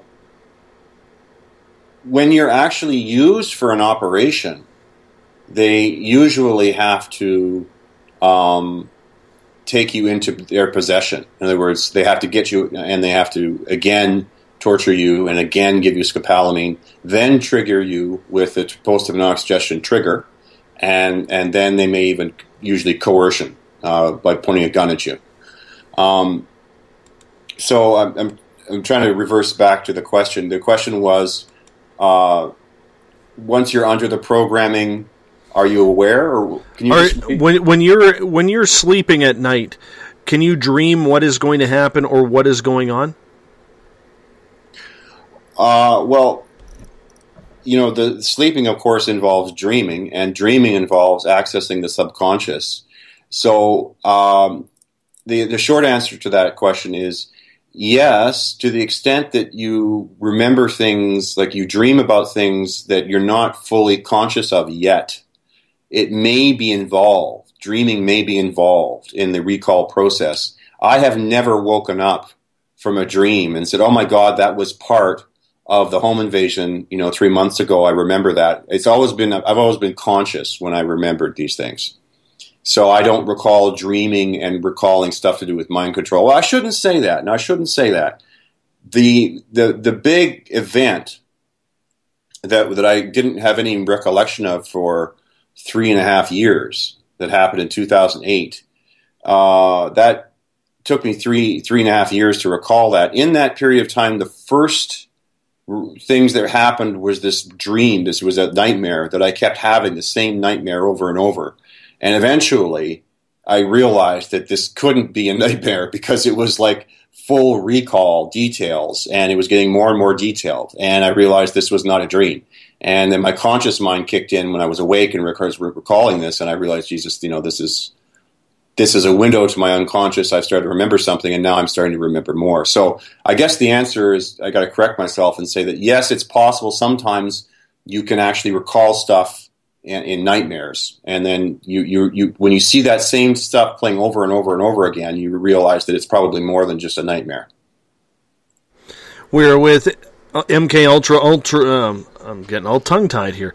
MKUltra whistleblower Matthew Pauly tonight on Spaced Out Radio. Exogenesis in the Spaced Out Radio chat room has a question. What is the end game for mind control? Mass manipulations or continued individual mind control for specific tasks?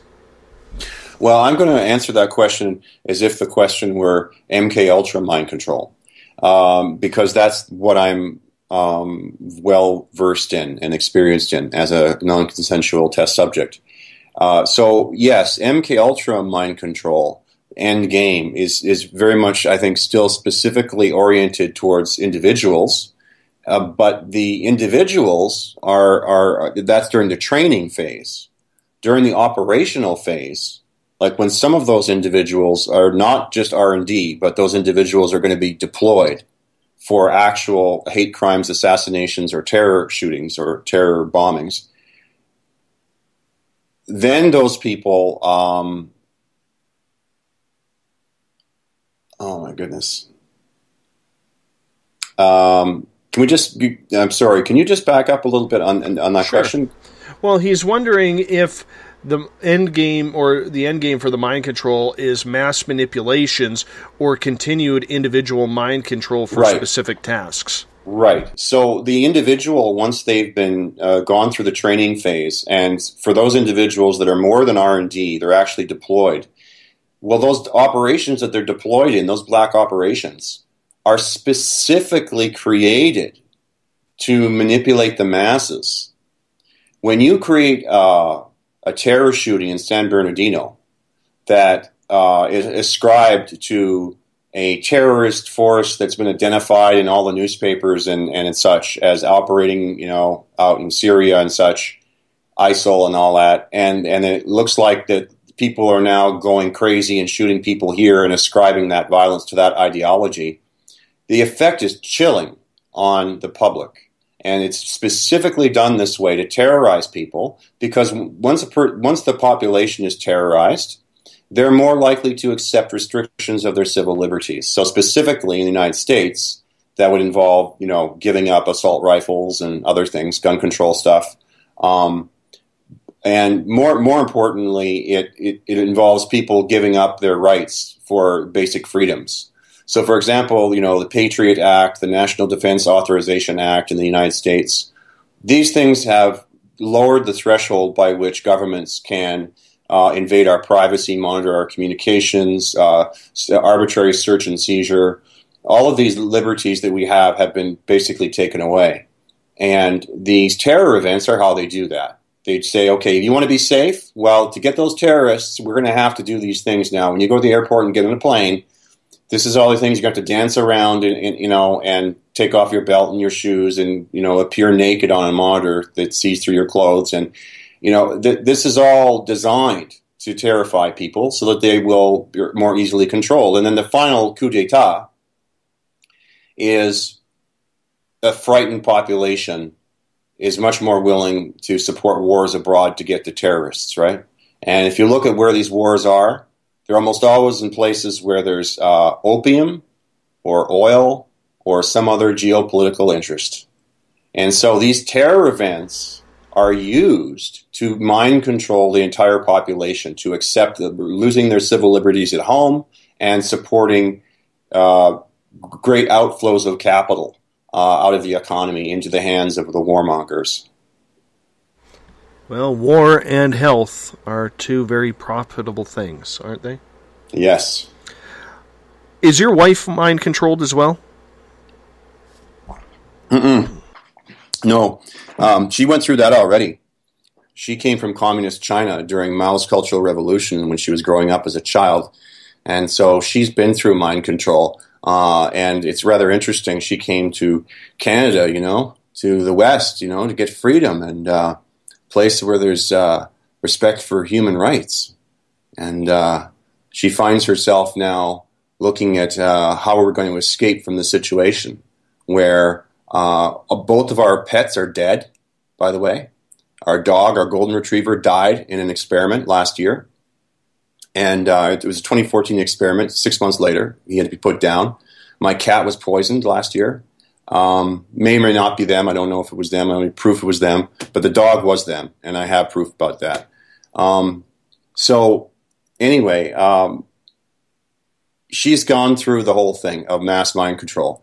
So for her, this whole thing is quite shocking. But no, she's never been on the receiving end of this. Like Mitch has never broken in when she's here, because that would involve another set of eyes and ears, that would be, learning and be able to identify him, etc. So no, he has never broken in when she's been here.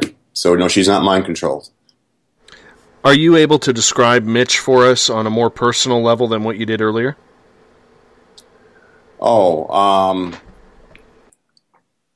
I was thinking myself, that there's almost a book to be written.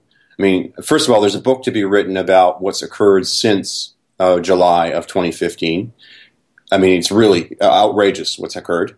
But there's also, at least a good chunk of literature, maybe a book on just Mitch and what I've learned about Mitch. And he's, he's a person, he just happens to be a pretty exceptional, like usually a person that's been so damaged from his early childhood, like literally from the age of 5 years old. He told this to me in January of 2015. He wanted to make sure my book contained this, that his Nazi mind control scientist grandfather started torture conditioning him. And he specifically used the words that everything that's been done to me by Mitch was done to Mitch by his grandfather when he was 5.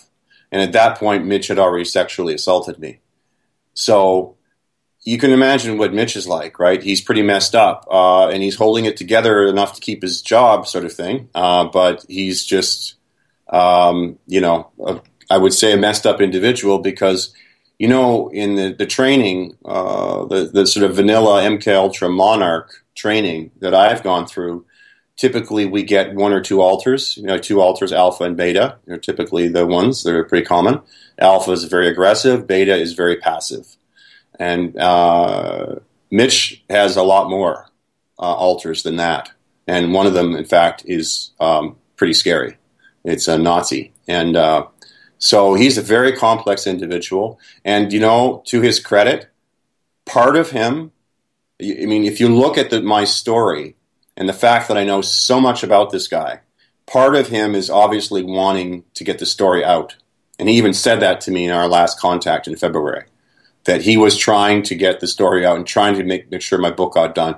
But then again, he's a spy and he says lots of things, and most things he says are false. So anyway. You mentioned a lot of false flags here tonight in regards to it. Through what you have experienced personally, are you able to tell a false flag event between something that is real and something that is fake?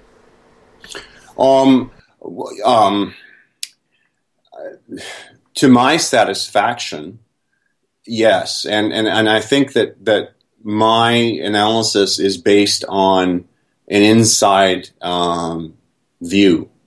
Because, I'm a subject, a test subject, so I know what's possible, and I know what the signs are. And but I'm not, there's nothing special about me. I can, teach this. In fact, when people read my book, I think they will be in have, 80% or more of what I have in terms of knowledge about how to detect false flag events. So, for example, we had a couple of stabbings in Toronto. December, the last half of December, there was a stabbing. A young lady by the name of Rohini, and Basur, I think was her last name, and in the Shoppers Drug Mart. This is a woman with no violent history and an MBA from York University, I believe. And it was a Toronto University, I think it was York. And she had been working in the banking industry. She was on a hard time. She hadn't worked in a couple of years. She was having troubles. But she just randomly walked up to a stranger and stabbed them to death. And so, I mean, I've heard that there's more stuff coming out that maybe she was actually knew the person, but it still had a lot of shock value. And she attributed the act to, she confessed to it like a good MKUltra patsy. She confessed to it, or actor. She confessed to it within 10 minutes. She sent an email to the National Post. And she started asking questions, attributing her actions to external influences, including satellites and other stuff like that. So it had a terror angle on it. Then there was a guy 2 days after that in Toronto who was stood at the busiest intersection of Canada, which was Dundas and Yonge Street, and with a machete and started slashing white people and saying, "I hate white people." I think that's what he was, yeah. And that, again, had all the signs. Well, except that I don't have any video footage and any forensics on his blood tests. But in terms of the behavior and the context and the shock value, that definitely looked like it could have been one as well. And I'm expecting that there could be a lot of these things happening in Toronto at this time, because I believe Mitch is leaving. And I believe he's rolling up his network, because you can't really pass these people off from one handler to another very easily. Are you sure that it's just not a bunch of upset Toronto Maple Leaf fans? Well, when they get arrested and go to jail for a long time, it usually is not. No, true enough. True enough in regards to that. We are talking with Matthew Pauly tonight on Spaced Out Radio. We have about 5 minutes left with you, Matthew. Pat Penn, one of our regular listeners for almost since we began this show, is asking, does this all start with the Nazis and communism? I don't know about the communism angle, but it does start with the Nazis, but it didn't originally start with the Nazis. I mean, it actually goes back to the ancient Egyptians. And from the documentation of the ancient Egyptians, it's clear that they were using torture, trauma to create slaves. And then the next big contact in history, it would be the 13 families. And I don't like to use the I word because I don't think they're illuminated. And they've been using, there's documentation that supports they've been using torture, trauma technology to keep people in line in those families and keeping the power within the family. And then, of course, when the Nazis started doing their research at the beginning of the Second World War, and even before the Second World War, the Nazis got really into it. And Mengele was just their king at this. You know, he was doing this horrible, horrible stuff, research on human beings. And so many people died. It was just horrible. And then, of course, the Project Paperclip in 1945 brought thousands of these scientists to America. And they infiltrated, I mean, they were given jobs in the U.S. military and the CIA, et cetera, et cetera. So the security apparatus of the United States has been, infected, as it were, with Nazism.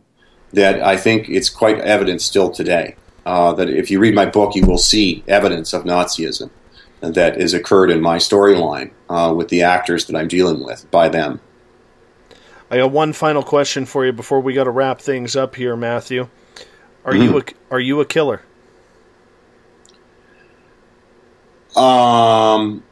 So I would, again, direct people to the book. They could also take a look at the Sean Stone interview at 27 minutes and 40 seconds.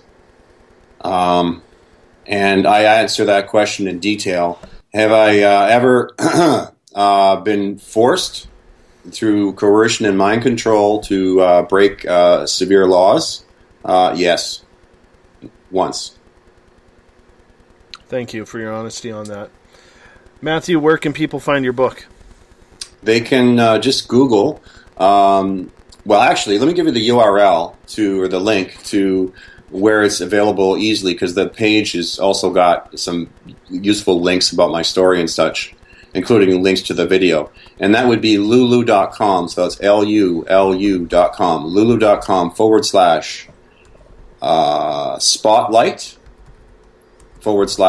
/ Matthew Pauly, MATTHEWPAULY. So that's lulu.com / spotlight / Matthew Pauly. And then you can get lots of information about my book. You can buy it there. That's for the electronic version of the book. The physical copy of the book you can get from conspiracyculture.com.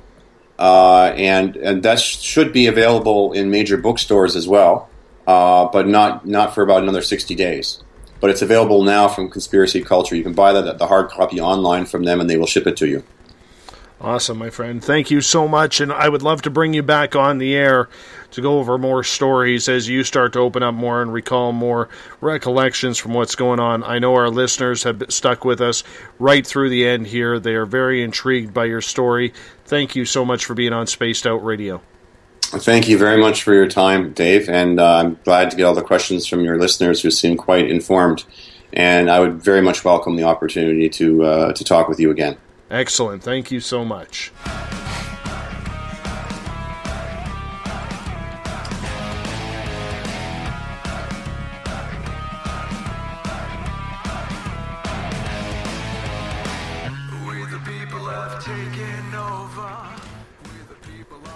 Uncle Jimbo James Tyson is in the hot seat on Spaced Out Radio tomorrow night. Open lines for you. Call in tomorrow night with Uncle Jimbo James Tyson. I'm disappearing south of the border. I'm going to find my Zen, my Chi, my Paradise City in Sin City. Uncle Jimbo tomorrow night. Lyle Blackburn and Byron Lacey round out the week. Hey, I want to say thank you once again to Matthew Pauly for coming on. He is an MKUltra whistleblower. Incredible story. Unfortunately, it's not a story. It's his life.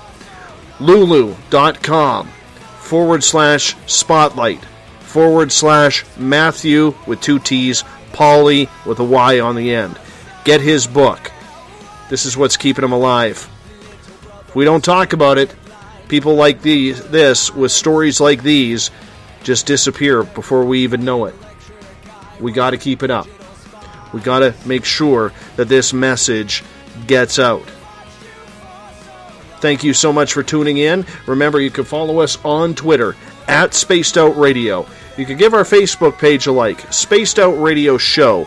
You can also ask to join our private Spaced Out Radio group, along with Podcast Central.